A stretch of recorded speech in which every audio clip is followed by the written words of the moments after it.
adalah Human Immunodeficiency Virus atau virus yang menyerang sistem kekebalan tubuh yang dapat melemahkan kemampuan tubuh melawan infeksi dan penyakit. Dan AIDS atau Acquired Immune Deficiency Syndrome adalah kondisi di mana HIV sudah pada tahap infeksi akhir. Ketika seseorang sudah mengalami AIDS, tubuh tidak lagi memiliki kemampuan untuk melawan infeksi yang ditimbulkan. Lalu, apa aja sih tanda gejalanya? Gejala HIV dan AIDS tergantung pada tahap mana orang tersebut terinfeksi. Tahap pertama, tidak menimbulkan gejala apapun selama beberapa tahun. Pengidap akan mengalami nyeri mirip seperti flu beberapa minggu setelah terinfeksi selama 1 hingga 2 bulan. Timbul demam, nyeri tenggorokan, ruam, pembekakan kelenjar getah bening, diare, kelelahan, nyeri otot dan sendi. Lalu pada tahap kedua umumnya tidak menimbulkan gejala lebih lanjut selama bertahun-tahun. Virus terus menyebar dan merusak sistem kekebalan tubuh. Penularan infeksi sudah bisa dilakukan pengidap kepada orang lain, berlangsung hingga 10 tahun atau lebih. Lalu pada tahap ketiga, daya tahan pengidap rentan sehingga mudah sakit dan akan berlanjut menjadi AIDS. Demam terus menerus lebih dari 10 hari, merasa lelah setiap saat, sulit bernapas, diare yang berat dalam jangka waktu yang lama, terjadi infeksi jamur pada tenggorokan, mulut, dan vagina. Timbul bintik ungu pada kulit yang tidak akan hilang. Hilangnya nafsu makan sehingga berat badan turun drastis. HIV atau AIDS itu bahaya nggak sih? HIV atau AIDS merupakan salah satu penyakit berbahaya dan mematikan. Alasannya, 1. Belum ditemukannya obat AIDS menjadikan penyakit ini sangat membahayakan dan mematikan. Dengan penyakit ringan pada penderita AIDS menjadi sangat berat dan mematikan. 2. AIDS menjadi salah satu penyebab kematian. Menurut perhitungan WHO 1992, tidak kurang dari 3 orang di seluruh dunia terkena infeksi virus AIDS setiap menitnya, dan yang mengerikan adalah jumlah penderita 70% adalah kalangan pemuda atau usia produktif. 3. Menyebabkan depresi sehingga bisa menyebabkan kegilaan. Beratnya penyakit AIDS menyebabkan penderitanya mengalami stres berat yang jarang mengarah pada kegilaan. 4. Menyebabkan bunuh diri. Jika seseorang menderita penyakit ini, akan menimbulkan depresi yang mendalam, semangat hidup rendah, dan hilangnya kepercayaan diri.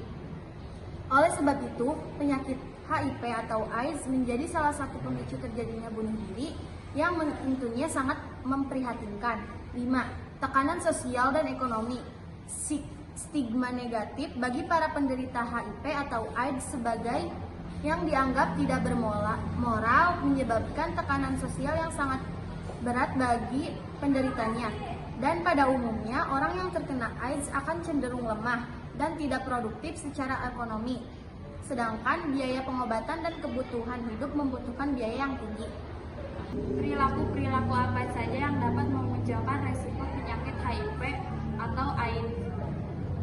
Berikut ini adalah orang-orang yang memiliki perilaku beresiko tinggi menularkan atau tertular HIV. 1. Wanita dan laki-laki yang berganti-ganti pasangan dalam melakukan hubungan seks. 2.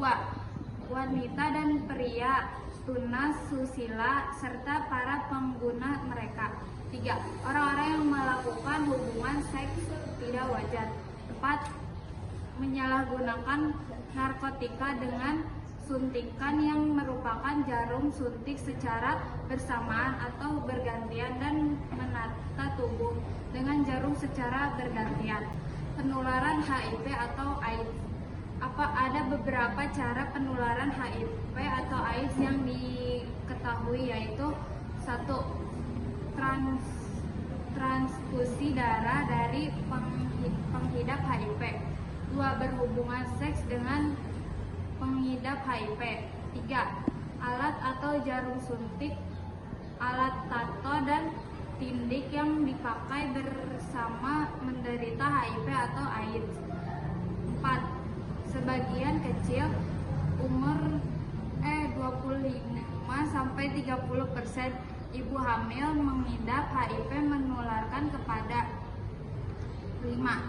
Air susu ibu mengidap AIDS menularkan kepada anak susunya.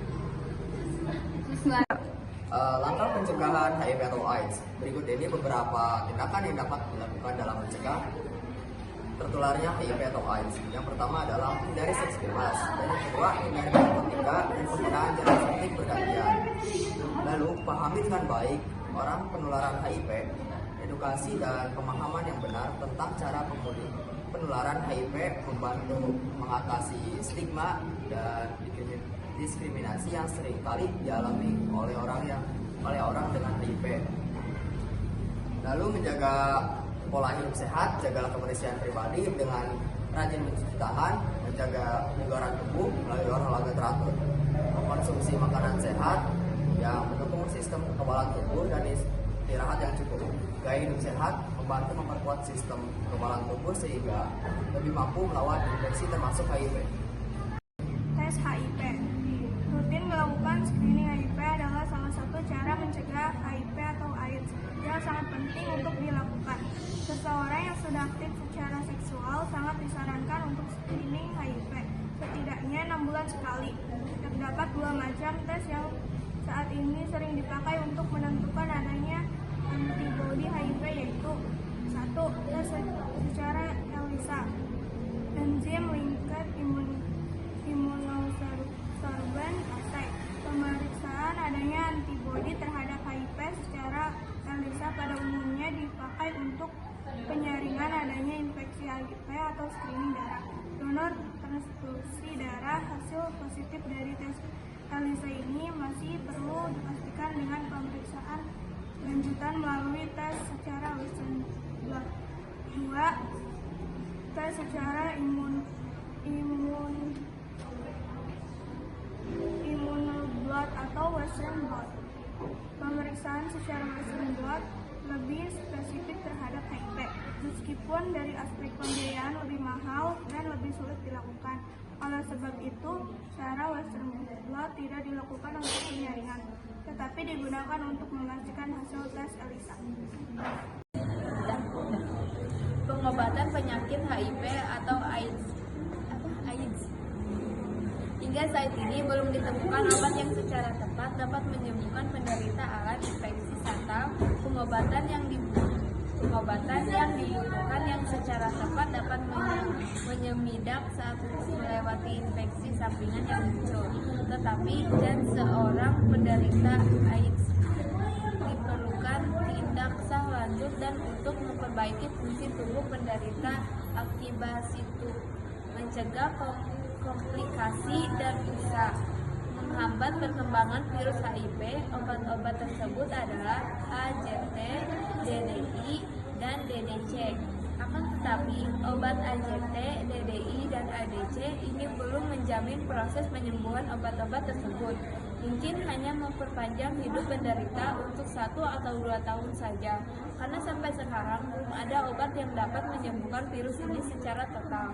Demikian juga cara perawatan yang optimal untuk menyempurnakan kembali sistem kekebalan penderita AIDS sebelum ditemukan.